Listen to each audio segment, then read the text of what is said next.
ഇതൊന്നും ഞാൻ അനുഭവിച്ചിരുന്നു നീ കരുതണ്ട.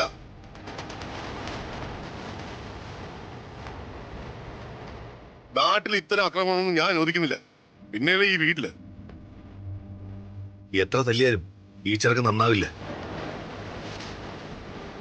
അത്ര സ്വഭാവ വൈകൃതമുള്ളവനായി ഇവൻ. ഇവന് മാനസിക രോഗം ഉണ്ടെന്ന് പരിശോധിക്കണം.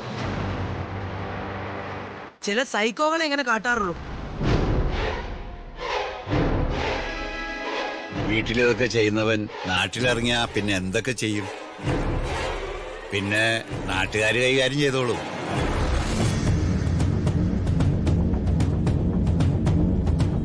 എന്തായാലും ഇപ്പോ എന്റെ സാന്നിധ്യത്തിൽ വെച്ച് നടന്ന ഈ മര്യാദകേട് എനിക്ക് സഹിക്കാനും ക്ഷമിക്കാനും പറ്റില്ല. അതിന് നീ രാജുവിനോട് മാപ്പ് ചോദിച്ചേ പറ്റൂ.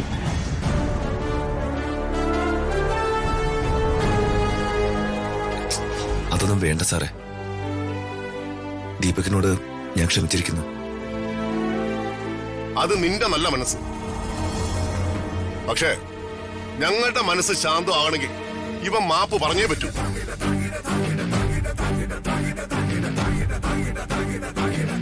മാപ്പോടെ രാജുവിനോട് മാപ്പ് ചോദിക്കണേ രാജുവിനോട്.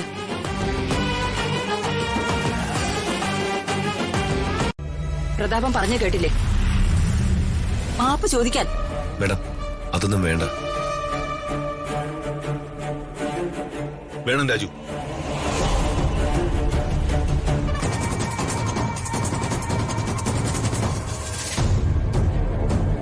എന്നോട് ക്ഷമിക്കണം. മാപ്പ്.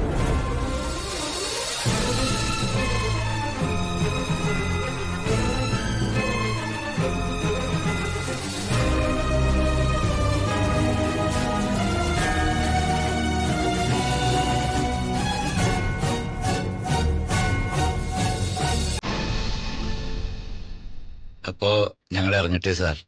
വളരെ സന്തോഷം. അങ്ങനെ എല്ലാവർക്കും കൂടി ഈ ഓണം ഒരുമിച്ച് കൂടാൻ പറ്റി.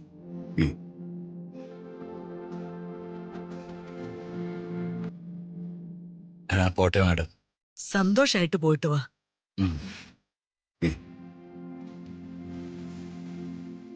ശരി.